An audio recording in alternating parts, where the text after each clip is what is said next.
Buenos días a todos, bienvenidos.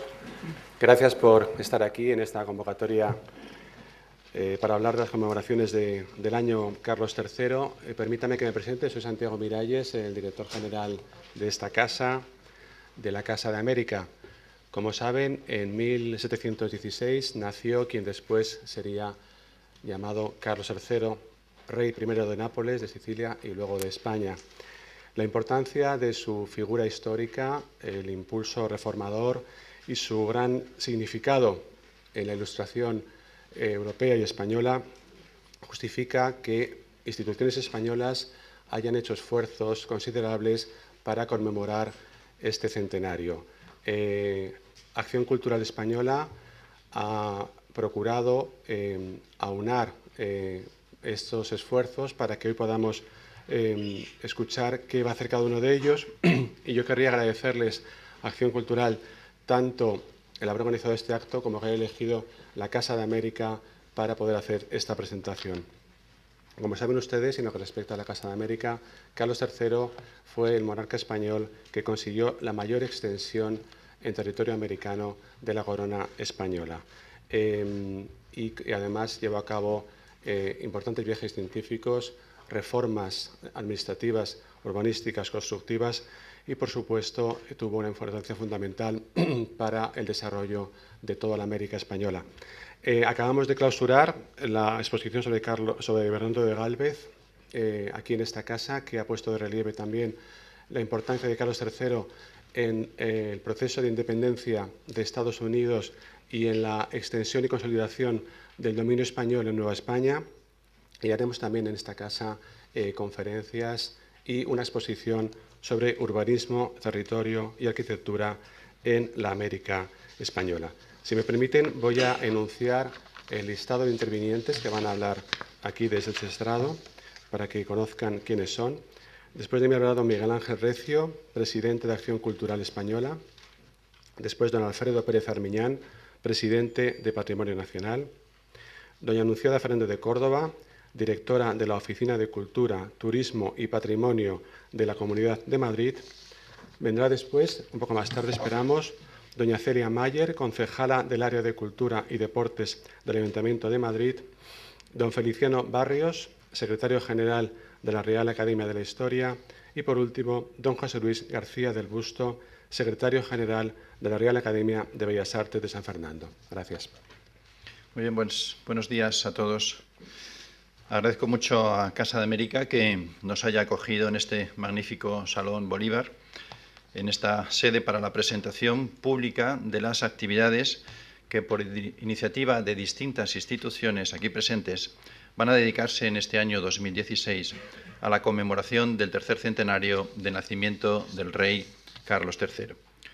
Sin duda, la impronta de este reinado ilustrado en las Américas hace más que justificado la presencia hoy aquí, en esta institución, cuya esencial labor de puente entre España y ese mundo transatlántico nunca nos es ajena y que también con este acto contribuimos a reforzar.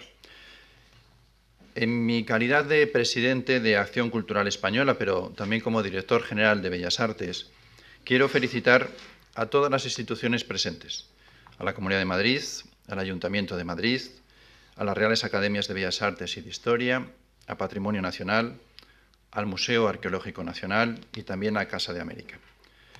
Todas ellas tienen un conjunto de programaciones muy interesantes que vamos ahora a presentar, pero quiero destacar la propia presentación conjunta, es decir, subrayar especialmente la excelencia de las actividades que van a destacar este papel innovador del reinado de Carlos III en distintos ámbitos y el legado que eso supone para nuestro acervo cultural, pero también el reflejo de la colaboración institucional que debe ser habitual en materia cultural y que ojalá lo fuera en todas las otras materias, y que a fin de cuentas es cumplir con la voluntad de lo que dice nuestra Constitución, que es facilitar el acceso a la cultura de todos los ciudadanos. Por lo tanto, eso es lo que hacemos hoy aquí. En cuanto a Acción Cultural Española, nuestra propuesta conmemorativa consiste en una gran exposición que se celebrará en el Museo Arqueológico Nacional desde el día 1 de diciembre hasta el 26 de marzo, bajo el título Carlos III, proyección exterior y científica de un reinado ilustrado. La muestra ha sido comisariada por Miguel Luque Talabán, profesor del Departamento de Historia de América de la Universidad Complutense de Madrid, y en su comité científico se ha contado con el doctor Alfredo Álvarez Querra, la doctora Silvia Hilton, el doctor Carlos Martínez Sau y la doctora Carmen Sanz Ayán. La exposición pretende realizar una revisión de algunos aspectos principales de la vida y obra de uno de los monarcas más importantes de la historia de España, revaluando dos aspectos fundamentales. Por un lado, la política exterior y, por otro lado, la aportación científica española en la época. La exposición se va a dividir en 4 grandes ámbitos. Por un lado, comenzará con los años de formación del rey en su entorno familiar, así como la etapa italiana, para introducir al público visitante en la dimensión histórica del personaje. Con su subida al trono de Parma y Plasencia, comienza a entrenarse en las tareas de gobierno y despierta su interés por las artes. Así, ya como rey de Nápoles y Sicilia, promueve las excavaciones de Pompeya, de Herculano y de Paestum y crea el Museo Portici para recoger y conservar las antigüedades allí encontradas. Tras la muerte de su hermano Fernando VI, sin herederos en 1759, Carlos es llamado a ocupar el trono de España. Su abdicación, la despedida del reino de Nápoles y la proclamación de su hijo como Fernando IV marcan el final de esta primera parte de la exposición. Su llegada a uno de los tronos más importantes de la Europa del momento marcó el afianzamiento en nuestro país de las ideas de la Ilustración. Así, en la segunda sección de la propia exposición, con el título El trono de España, se habla y se comentan los casi 30 años de su reinado, revisados como una profunda reforma de los territorios de la monarquía hispánica. El discurso expositivo presenta una selección de algunos de los logros más destacados de su reinado en España: la reorganización de la Marina española, la adopción de una nueva bandera como símbolo nacional, el desarrollo de la economía en todos los territorios hispanos, peninsulares y ultramarinos, etc. En la tercera sección se trata el proyecto internacional de la monarquía. Tiene América un tratamiento destacado con importantes piezas: alegorías indianas de América, retratos de virreyes, ejemplos reformistas, promoción y promotores de las exploraciones de la corona, etc.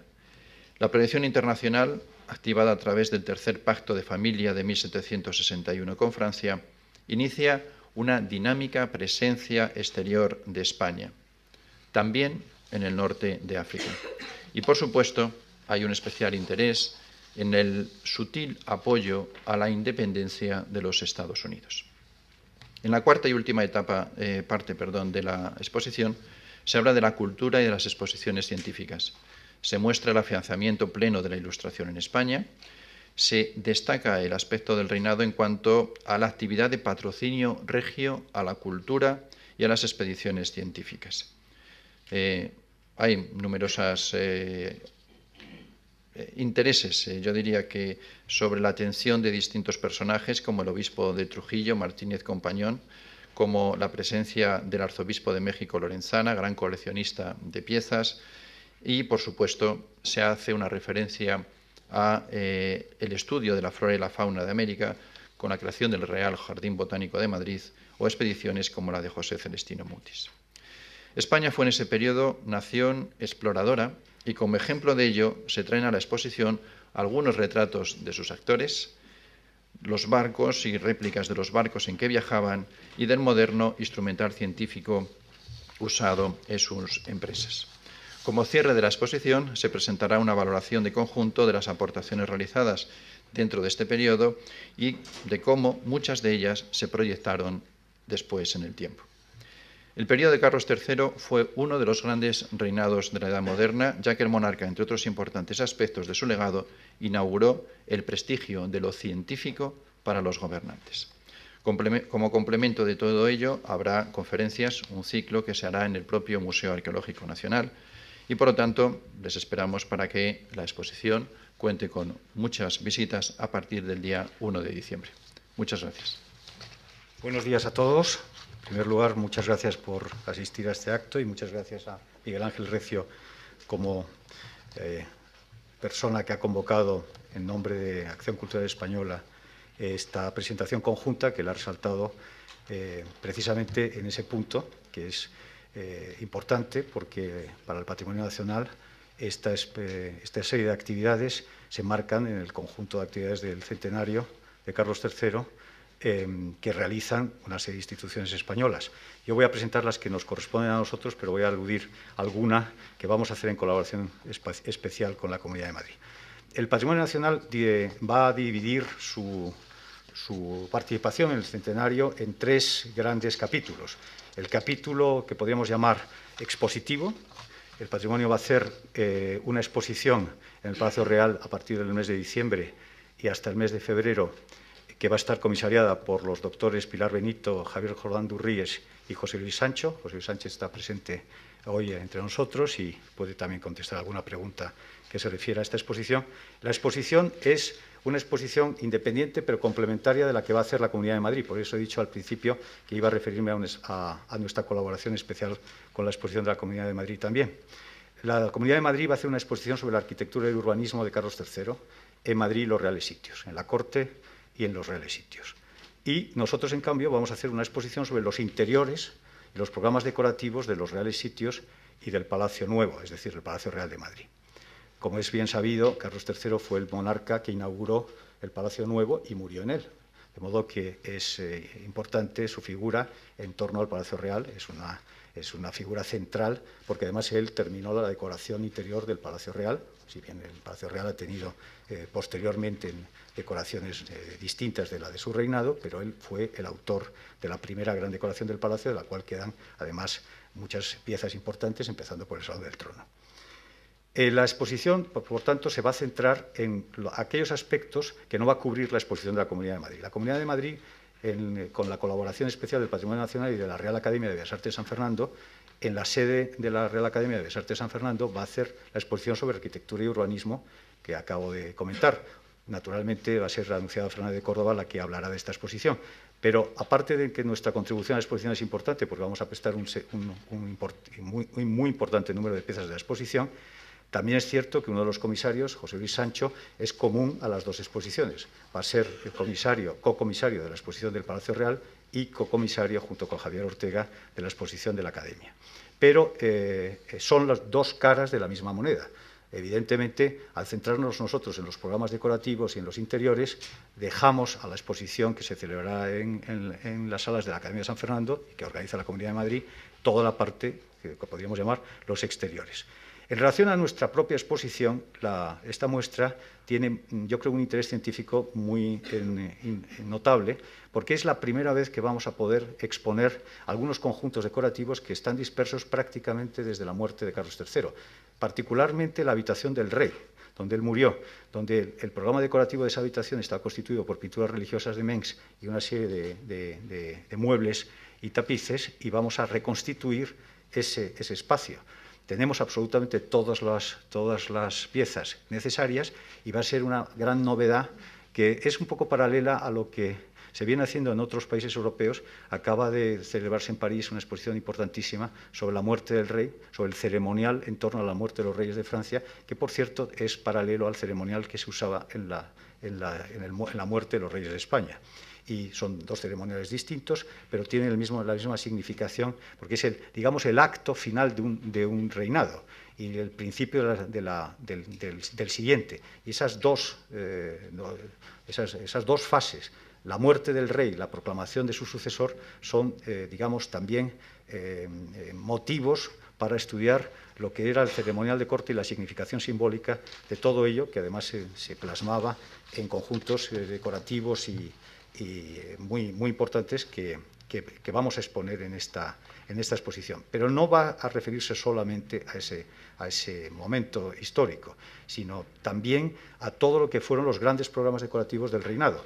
Hay que pensar que Carlos III a veces no se le reconoce suficientemente porque su actividad urbanística a veces oscurece su actividad arquitectónica. Fue el gran remodelador de los sitios reales en la época de los Borbones. El Palacio del Escorial, hoy llamado de los Borbones, se inicia en su reinado y continúa en la época de Carlos IV. es el autor de las obras de las casitas del Príncipe del Pardo, del Escorial y de la Casa de Arriba del Escorial, es el autor de las 2 salas del Palacio Real de Aranjuez, las dos ampliaciones, es el autor por supuesto, de la terminación del Palacio Nuevo y del ala de aumento del Palacio Nuevo, que se inició en su reinado, y por supuesto también es el gran rey, urbanista de Madrid. Pero, insisto, su faceta urbanística a veces ha sido resaltada más que su faceta como gran impulsor de la arquitectura. Y dentro de la arquitectura es también el gran impulsor de las decoraciones de los palacios. Y, por tanto, esa faceta, por un lado coleccionista, por otro lado impulsora de la renovación de las artes, pensemos que es el rey que introduce realmente el gusto neoclásico en España, para lo cual su actividad en este campo, en el campo de la decoración y del campo de los reales sitios, es esencial. También es el rey que dobla, por así decirlo, el Palacio del Pardo de los Austrias y hace el que hoy día conocemos. Además de la exposición a la que acabo de referirme, el rey es el gran impulsor de las reales fábricas. Es verdad que hereda 2 de su padre Felipe V, la de Santa Bárbara de Tapices y la de Cristales de la Granja, pero él crea la fábrica del Buen Retiro de porcelana, se la trae entera de Capodimonte, de Nápoles, crea la Real Escuela de Relojería, la fábrica de relojería, y además es el autor, el impulsor de los talleres reales, que son importantísimos para la decoración de los palacios reales, de ebanistería, bronce y bordados, de los cuales, en cierto modo, el patrimonio nacional sigue siendo heredero, porque los oficios artísticos que se mantienen en el palacio son, en el fondo, el fruto de la acción de Carlos III y de los talleres reales. Dicho esto, voy a referirme muy brevemente a la actividad musical. Como es bien sabido, el patrimonio desarrolla actividades musicales en todos los reales sitios, y en este año concretamente, aunque la faceta musical de Carlos III ha sido a veces desconocida o menos olvidada, no lo olvidemos que es el rey en cuyo reinado compone fundamentalmente en el Padre Soler. Hay también la presencia de los músicos italianos en la corte, empezando por Boccherini empezando por Scarlatti y terminando por Boccherini, y es un rey que continúa toda la gran tradición musical de la corte española, aunque él no fuera particularmente aficionado a la música, sin embargo era perfectamente consciente del valor de la música como elemento esencial de cualquier actividad cortesana. Vamos a hacer, en este sentido, varios conciertos dedicados a la música de su reinado en el Festival de Música Antigua en Aranjuez, en mayo, en el festival y en junio vamos a hacer 2 conciertos, en colaboración además con la Comunidad de Madrid. Vamos a hacer un concierto extraordinario en la Casita del Príncipe del Escorial, en colaboración con el Ayuntamiento, y dentro del ciclo de música de cámara del Palacio Real con el quinteto de Stradivarius, vamos a hacer un concierto en el Salón de Columnas en el mes de noviembre. Concierto con un programa, mejor dicho, un programa único con 2 conciertos distintos, uno abierto al público y otro que se hace por invitación tradicionalmente. Además, hemos reabierto en toda su extensión el Palacio de los Borbones del Escorial. Este es un punto importante que quiero resaltar. Está abierto desde diciembre, pero se hace esta apertura con motivo del centenario, después de terminar la restauración de todas las estancias del palacio, incluyendo las salas de maderas finas. Desde el punto de vista científico, que es el tercer aspecto que quería destacar, vamos a hacer un curso de verano con la Universidad Complutense sobre el arte de corte en el reinado de Carlos III, dirigido por el Patrimonio Nacional, por nuestro director de colecciones reales, José Luis Díez, en el mes de julio, en los cursos de verano de la Complutense. Pero además, y esto es importante, en colaboración con las 3 reales academias existentes en el momento de reinar Carlos III, la Real Academia Española, la Real Academia de la Historia y la Real Academia de Bellas Artes de San Fernando, vamos a hacer un simposio internacional sobre el reinado en el Palacio Real de Aranjuez en octubre. Esta es una actividad importante desde el punto de vista científico y además va a ser, en cierto modo, paralela a la que acaba de mencionar Miguel Ángel Recio en el Museo Arqueológico Nacional, con la exposición sobre el reinado y con el ciclo de conferencias del Museo Arqueológico Nacional, y el que va a celebrar por su parte la Real Academia de la Historia. Y por último, ya vamos a publicar una serie de libros y de 2 libros y un monográfico de la revista Real Éxitos dedicado a Carlos III. Los libros, y me quiero detener un momento en esto, van a ser un libro importante, que son los frescos del Palacio Real de Madrid. A nadie se le escapa la importancia del programa iconográfico y decorativo del Palacio Real, particularmente los frescos, donde además tenemos las grandes series de Tiepolo y de Giaquinto, entre otros, y que son además de su reinado, y que este libro va a ser editado en el año 17, pero se está preparando ahora con el motivo del centenario, y son autores de él José Luis Sancho y Javier Jordán de Orríes, 2 especialistas muy conocidos y reputados en el arte y la arquitectura de la corte.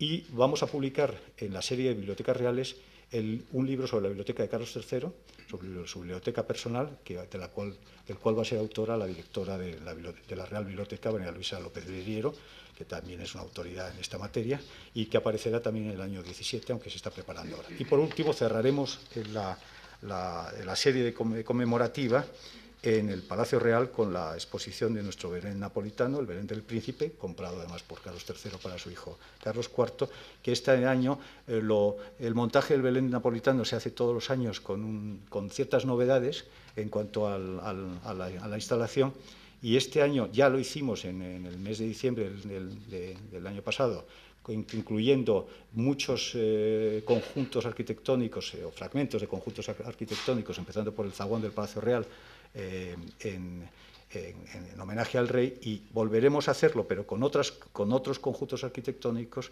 en la Navidad que viene. Y esta es básicamente la actividad que vamos a hacer.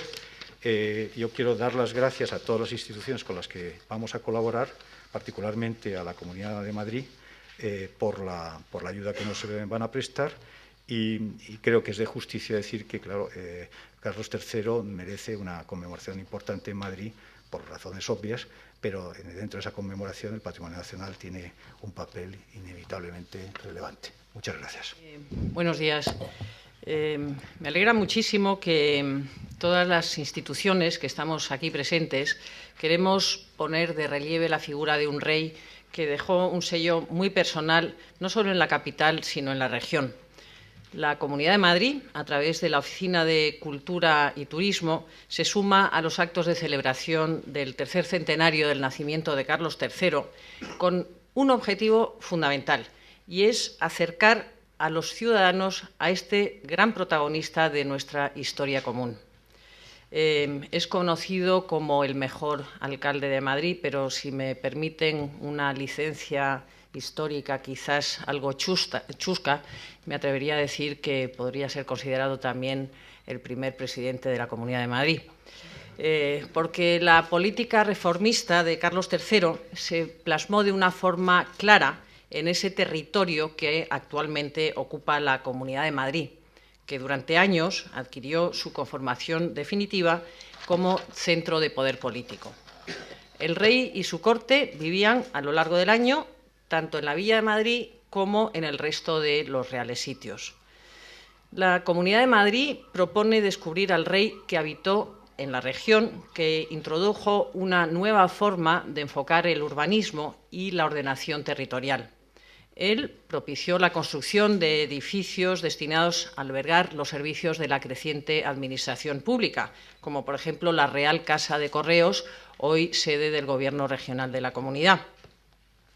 A la construcción de grandes paseos y los trabajos de saneamiento y de iluminación pública de la capital hay que sumar algunos de los monumentos más significativos, como puedan ser la Puerta de Alcalá, la Fuente de las Cibeles, Neptuno, Apolo, el Hospital de San Carlos, hoy sede del Reina Sofía, en fin, el Museo del Prado, por ejemplo. Por eso la Comunidad de Madrid se suma a través de la Oficina de Cultura y Turismo a la celebración del tercer centenario con una programación que abarca varios campos. El primero, una exposición, una corte para el rey, arquitectura y urbanismo en tiempos de Carlos III. La Comunidad de Madrid organizará esta exposición con la colaboración especial de Patrimonio Nacional, a quien hemos pedido 44 piezas para esta exposición, y de la Real Academia de Bellas Artes de San Fernando.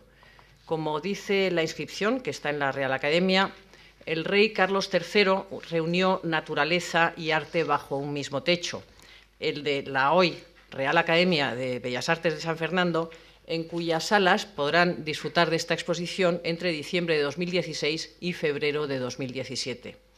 La exposición se estructura en 6 grandes bloques y en todos los casos es posible contrastar el antes y el después de Carlos III. El primer bloque se llama La Corte, campo social y político para el ejercicio y la representación del poder de la monarquía, porque las capitales de la Ilustración eran una especie de teatros del poder que estaban un poco diseñados para impresionar con su boato, ¿no? Y allí nos podremos codear pues, con Ventura Rodríguez, con Juan de Villanueva o con ministros de Carlos III como Floridablanca o Grimaldi. El segundo bloque se titula Los reales sitios y el territorio de la comunidad. Aquí se realiza un análisis de la red de caminos de la región y de sus infraestructuras, puentes y canales principalmente. Y aquí se van a utilizar pues, mapas de carreteras, planos originales y demás elementos de cartografía histórica. Queremos plantear un recorrido espacial y temporal por las jornadas de la corte española, por los reales sitios, eso desde el punto de vista espacial, y durante las 4 estaciones del año, eso desde el punto de vista temporal. Porque el esfuerzo arquitectónico y urbanístico de Carlos III no se ciñó a la capital, sino que incluye otros lugares como Aranjuez, la granja de San Ildefonso, el Escorial y el Pardo, que se configuraron como unas pequeñas ciudades modelo, ejemplo de los ideales de la Ilustración.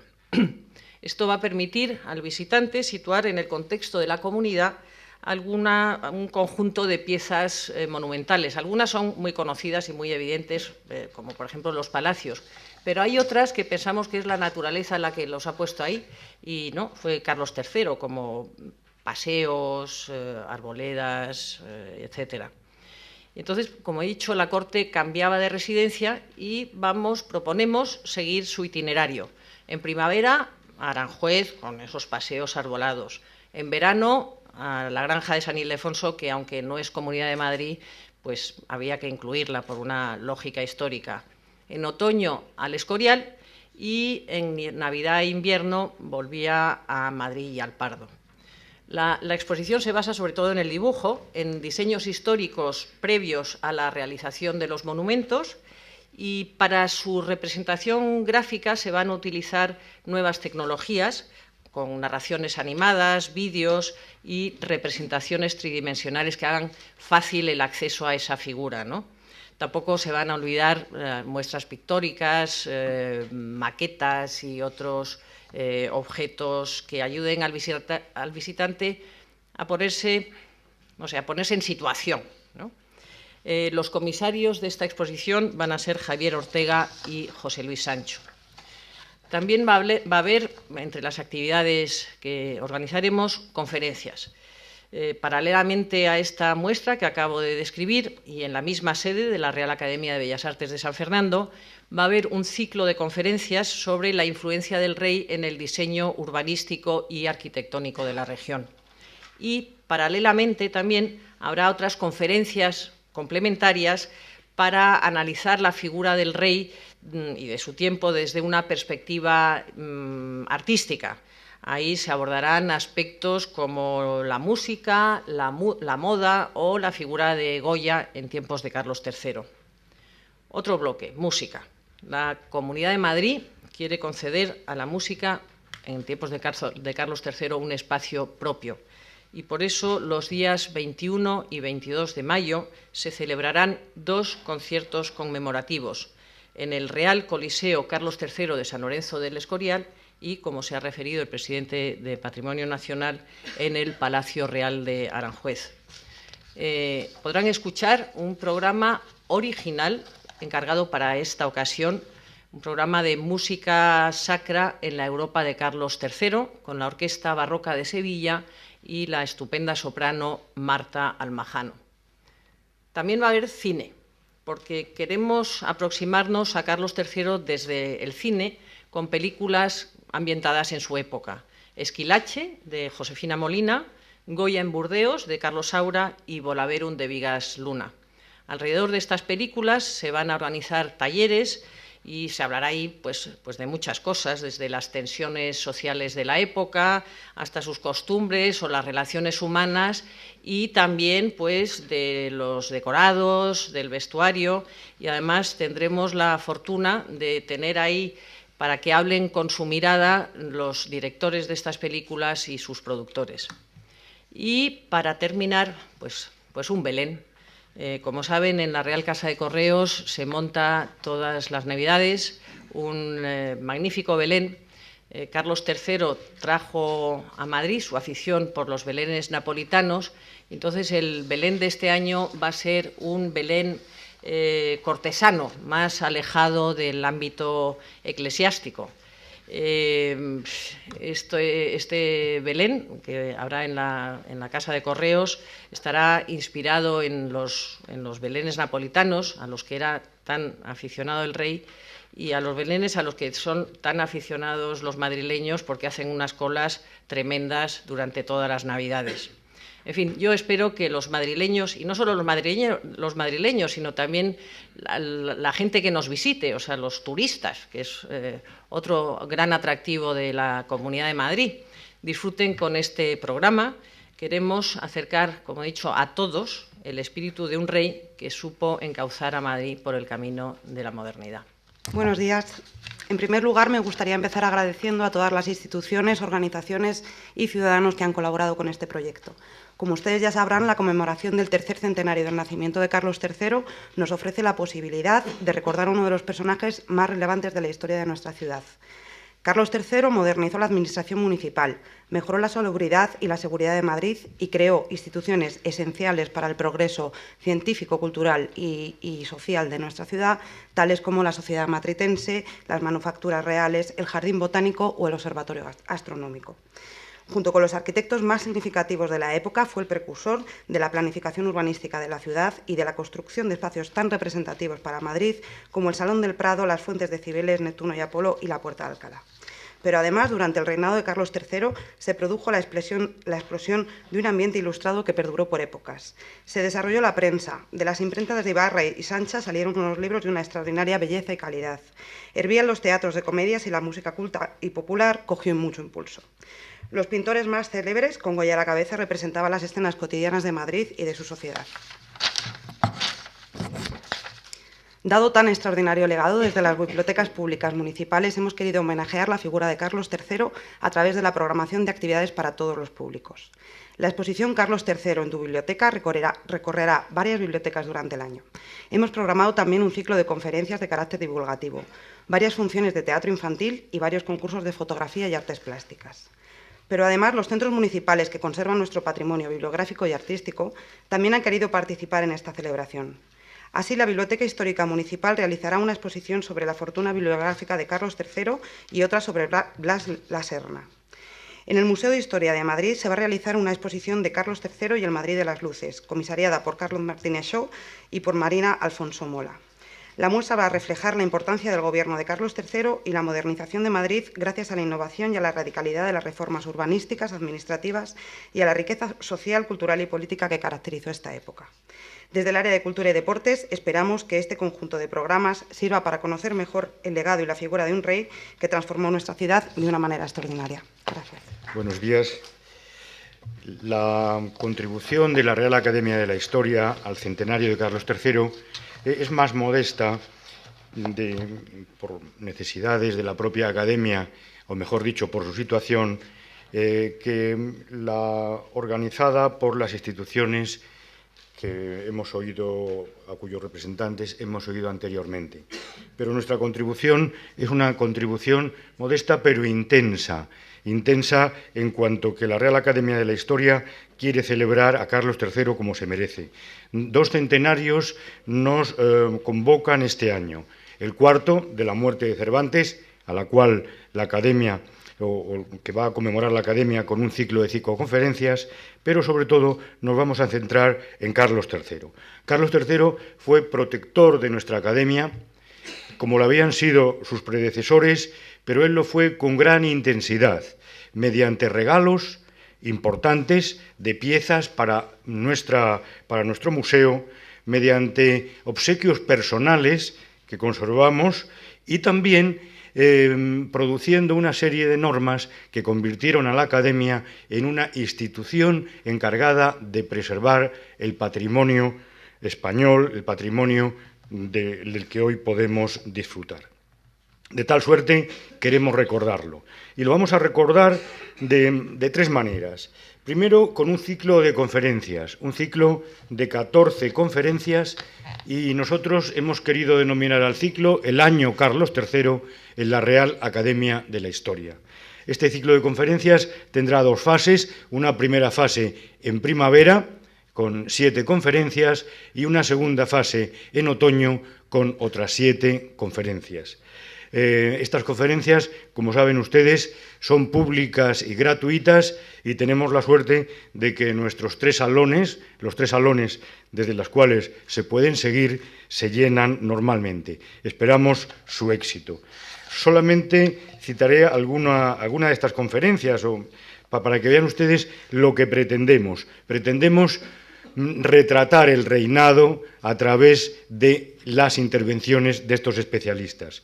Comienza Carmen Iglesias como Carlos III como rey ilustrado, los ministros del rey, a cargo de José Antonio Escudero, las finanzas del rey, Carmen Sanayán, la política exterior de Carlos III, a cargo del académico y embajador de Miguel Ángel Ochoa Brún, el ejército y los símbolos, que correrá a cargo de Hugo Donnell, la América de Carlos III, Carlos Martínez Shaw, las expediciones científicas, don Javier Puerto, la Villa de Madrid, de la cual hablaré yo, y Madrid, corte de Carlos III, la cultura y educación en el reinado de Carlos III, Luis Miguel Enciso, también Carlos III e Italia, importantísima faceta en este reinado, a cargo de Luis Ribot, la formación artística del monarca, Jesús Urrea, los escenarios del rey ilustrado, Valdovinos, y finalmente el conservador de las colecciones reales terminará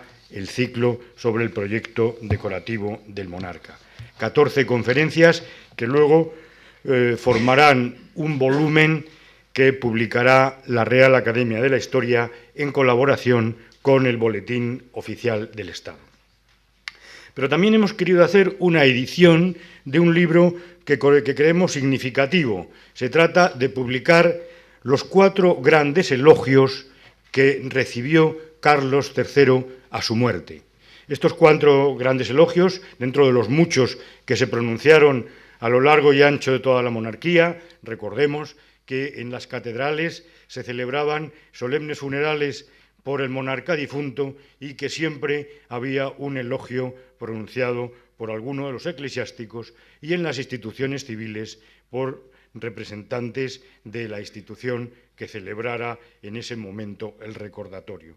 Pues bien, nosotros vamos a publicar los 4, a nuestro juicio, principales elogios fúnebres que se pronunciaron en la corte. El de Jovellanos, el de Cabarrús, el de Azara y el muy curioso de Salcedo en la iglesia de San Ginés. También esta edición será una edición facsímil con un estudio introductorio a cargo de doña Carmen Iglesias, y lo publicaremos en coedición también con el Boletín Oficial del Estado. Y por último, vamos a colaborar de una manera, el tercer aspecto, de una manera muy especial, pero para nosotros muy significativa, porque supone una continuidad en la acción de la Real Academia de la Historia, que es el préstamo de piezas. Y esta es una colaboración que consideramos muy importante. Prestar parte de los tesoros que tenemos en nuestra institución para mostrarlos al público, como venimos haciendo desde siempre. Y esta vez serán piezas del reinado de Carlos III, aunque también tenemos alguna petición del reinado de Fernando VI para poner en relación con el siguiente monarca, su medio hermano Carlos III, y también con el de su hijo Carlos IV. Entonces, ciclo de conferencias, edición de los elogios, préstamo de piezas y con ello significar el recuerdo de quien fue un monarca, quizá se dice siempre el mejor alcalde de Madrid, pero también un protector de la ciencia, un protector de las academias y especialmente de la nuestra, que así quiere recordarlo. Muchas gracias. Muy bien, muy buenos días a todos. Muchas gracias a los convocantes de estas actividades y de esta presentación.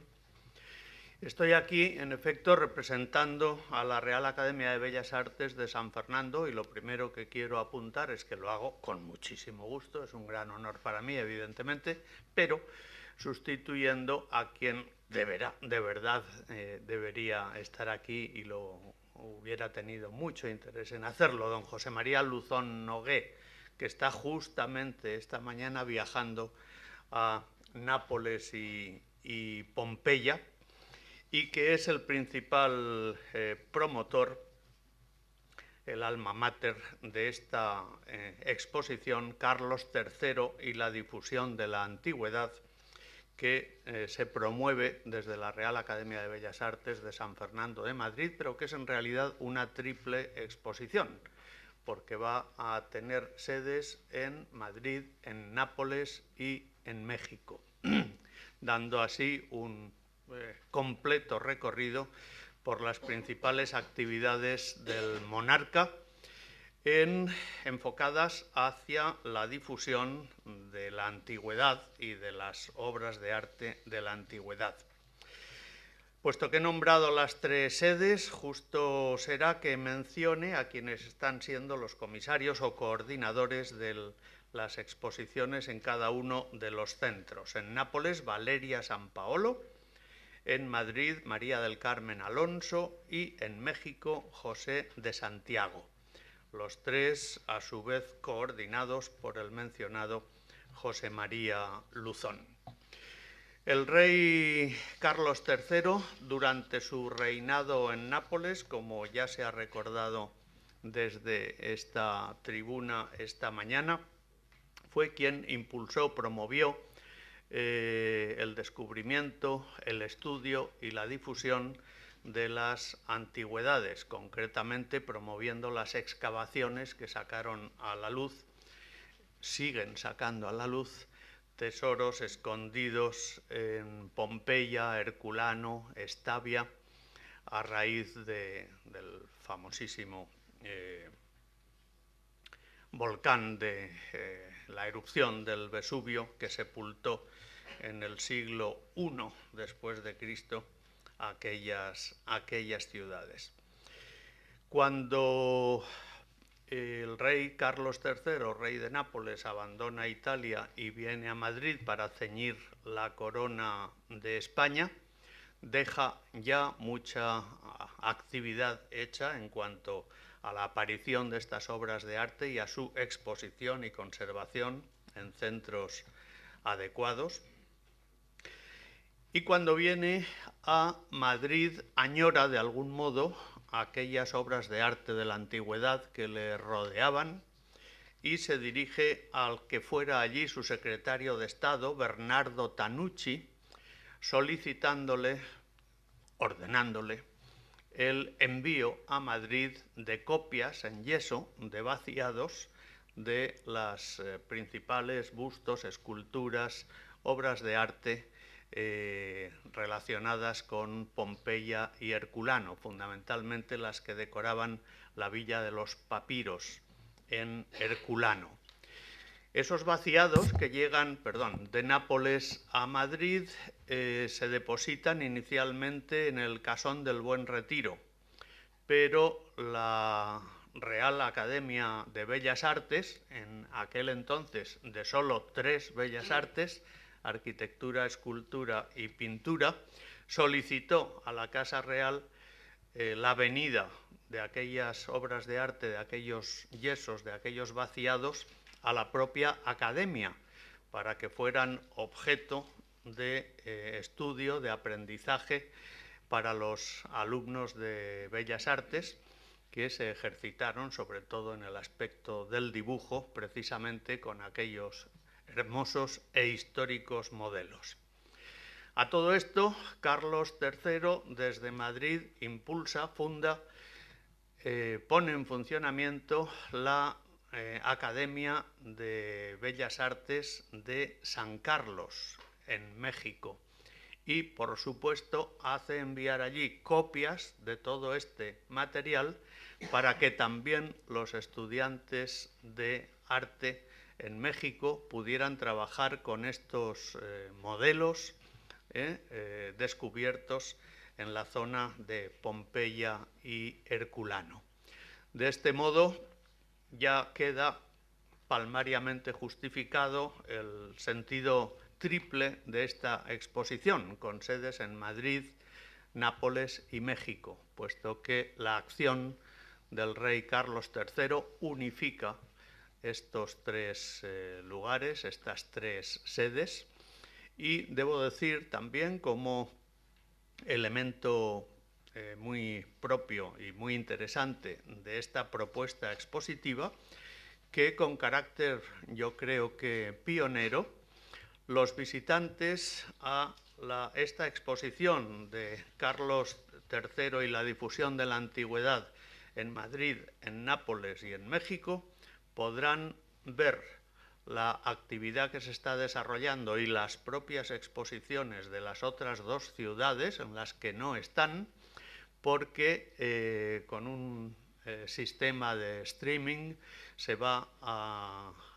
van a estar interconectadas las tres sedes de manera permanente para que, repito, el visitante de cualquiera una de las sedes pueda, al finalizar la visita a esa exposición, repasar desde una pantalla con perfecta definición lo que se está exponiendo en las otras dos sedes sobre ese mismo tema. Nada más, muchas gracias. Y ahora querría invitar a la audiencia si tienen alguna pregunta que formular para aclarar cuestiones del año Carlos III. Por favor. De la cadena SER. La pregunta es para el señor Pérez de Zúñiga, de Patrimonio Nacional. Pérez de Armiñán, perdón.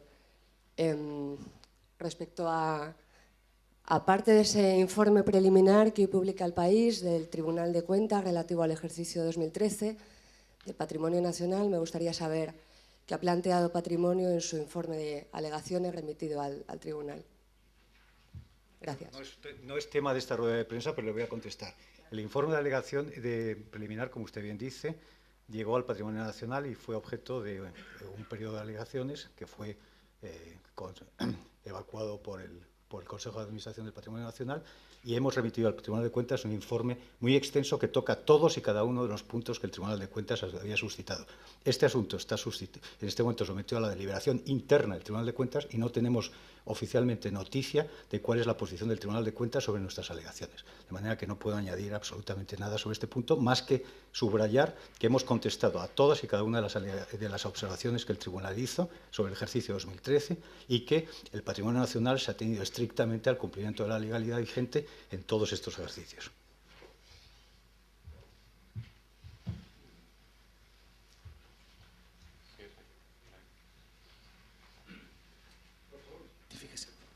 Soy Rafael Fraguas, del diario El País. Quería preguntar si dentro de estos actos que se van a celebrar en memoria del rey, ¿va a haber alguna referencia concreta, especial, al tema que dio proyección internacional también a su reinado, que fue la expulsión de los jesuitas? En cuanto también al marcaje de distancias con relación al aparato eclesiástico, por una parte. Y por otro lado, quería saber, por favor, si se va a tener una visión, en cierto modo, más coral, más global, porque todos los méritos, es decir, Carlos III sabía quién sabía, pero era imposible llevar a cabo unas modificaciones de la envergadura de las que él acometió sin contar con un equipo extraordinario, desde Tomás López, el geógrafo, hasta Florida Blanca, pasando por Villanueva, Ventura Rodríguez. Es decir, da la impresión de que se está personalizando mucho en su figura y no en el equipo, por así decirlo, del cual él se dotó y que le ayudó a aplicar esta reforma. Empiezo yo, si no les importa. En Casa de América haremos una conferencia precisamente sobre la expulsión de los jesuitas y la importancia que tuvo para para América. Solamente ese comentario. Bueno, es evidente que en las exposiciones no hemos podido abordar completamente lo que todo el contenido de actividades va a desarrollar. Por lo tanto, estoy seguro de que si alguno ha echado en falta alguna actividad o alguna cuestión, no es porque no se vaya a tratar, es porque no se ha podido exponer. En concreto, por lo que se refiere a la expulsión de la Compañía de Jesús de los territorios de la monarquía, en la exposición que va a tener lugar en el Museo Arqueológico Nacional, una de las partes, así como decía, esa sección que se refiere al trono de España, lo va a abordar. En cuanto a cuál era el equipo, precisamente esta exposición va a reflejar a través de numerosos retratos, pero también a través de otras numerosas fórmulas, cuál era ese equipo tan vasto con el que contaba el rey, no solamente en los territorios de la península, sino, como antes decía, en los orígenes, en Nápoles y después también en toda Hispanoamérica. Por lo tanto, creo que la visión es sumamente amplia. Otra cosa es que no haya podido ser tratada todas y cada una de las cuestiones en la exposición. Yo también quería puntualizar lo mismo, es decir, si nos extendemos a cada detalle de cada exposición o de cada concierto, llegamos hasta por la noche, ¿no? Pero también en la exposición que está organizando la Comunidad de Madrid, pues se van a ver otras personalidades relevantes, como he mencionado, pasando, pero en fin, ahí estarán como Ventura Rodríguez o como Juan de Villanueva, esos grandes arquitectos, o el conde de Floridablanca y Grimaldi, por supuesto, que eran figuras capitales en el reinado de Carlos III. El ciclo de conferencias que tiene organizada la Real Academia de la Historia y que coordina doña Carmen Iglesias, y quiero disculparla porque hoy no está aquí, está en Puerto Rico en el Congreso de la Lengua Española, pero en este ciclo de conferencias que ella ha coordinado ha querido precisamente, justamente, que tuvieran esa visión coral de la que usted nos hablaba. Lo que le ha pedido a los distintos conferenciantes, que luego producirán el libro del cual les he hablado, es que se fijen en los hombres del rey. Una conferencia se llama Los ministros de Carlos III, pero no solamente los ministros, sino todos aquellos hombres que estuvieron actuando junto al rey en ese programa de reformas, en esa España que quiso Carlos III y que la hizo ese rey acompañado de unos españoles de aquel momento, y esta visión es la que queremos que tenga también nuestro ciclo de conferencias y ha querido la directora de la Academia. Muchas gracias.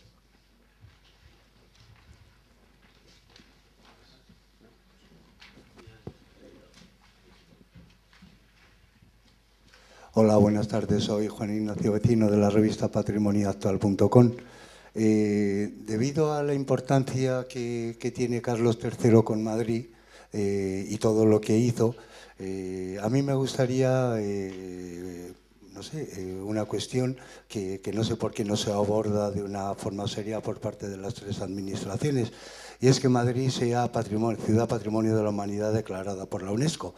Entonces me da que se dan algunos palos, pero luego se olvida, y en función de que van pasando administraciones, unos por otros, aquí no mueve nadie nada. Y aprovechando que tenemos a un experto en patrimonio de la humanidad, como es el señor Pérez de Armiñán, que estuvo en la UNESCO, pues me gustaría saber qué medidas son las que piensan tomar las tres administraciones y cómo va a apoyar todo este proyecto. Uy, qué calambre da. Sí, efectivamente, nosotros, gracias también a los esfuerzos de la corporación anterior, nos hemos encontrado con el proyecto ya en un estadio muy desarrollado y que, por supuesto, hemos cogido con muchas ganas porque nos parece que puede ser un proyecto esencial para la ciudad de Madrid. En ese sentido, en el momento en el que se encuentra ahora mismo el proyecto, tiene que ver con el modelo de gestión, y ahí vamos a necesitar sin duda la colaboración del resto de administraciones, pero no solo de las administraciones, también de los principales museos de la ciudad e incluso de organizaciones sociales, para llevarlo a cabo a su último estadio. Y esperamos, sin duda alguna, en primer lugar ganarlo y en segundo lugar que sea cuanto antes. Yo voy a contestarle por alusiones. A usted no se le oculta lo difícil que es inscribir una ciudad como Madrid en la lista del Patrimonio Mundial. Supongo que no es ajeno a esa cuestión. Primero, el ciclo de inscripciones es lentísimo y para empezar hay que incluir a Madrid en la lista tentativa, la llamada lista tentativa del patrimonio mundial a propuesta del Estado correspondiente, en este caso España. Eso es ya un primer paso que no está dado. Segundo, habrá que decidir exactamente qué parte de la ciudad se incluye, asunto que no está nada claro todavía. Tercero, habría que convencer al Consejo Internacional de Monumentos y Sitios que Madrid tiene merecimientos suficientes después de que España sea el tercer país con más bienes inscritos en la lista del Patrimonio Mundial. Y hay una competición internacional fortísima para la inscripción en este momento en la lista. De modo que yo no quiero echar un jarro de agua fría sobre este asunto, pero creo que hay que moderar las expectativas.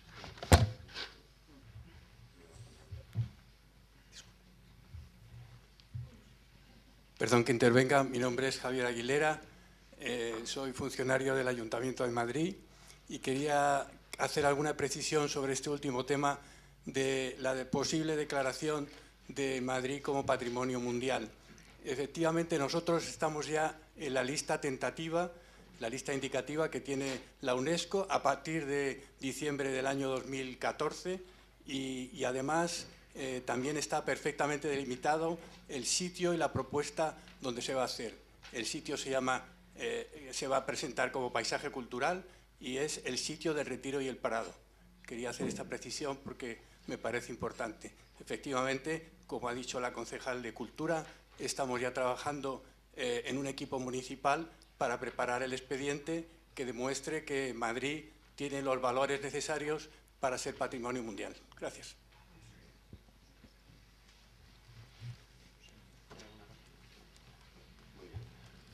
Muy bien, pues a todos muchas gracias. Gracias a Acción Cultural Española por promover este acto, a los representantes de instituciones por haber estado aquí con nosotros y compartir sus proyectos y a todos por su presencia.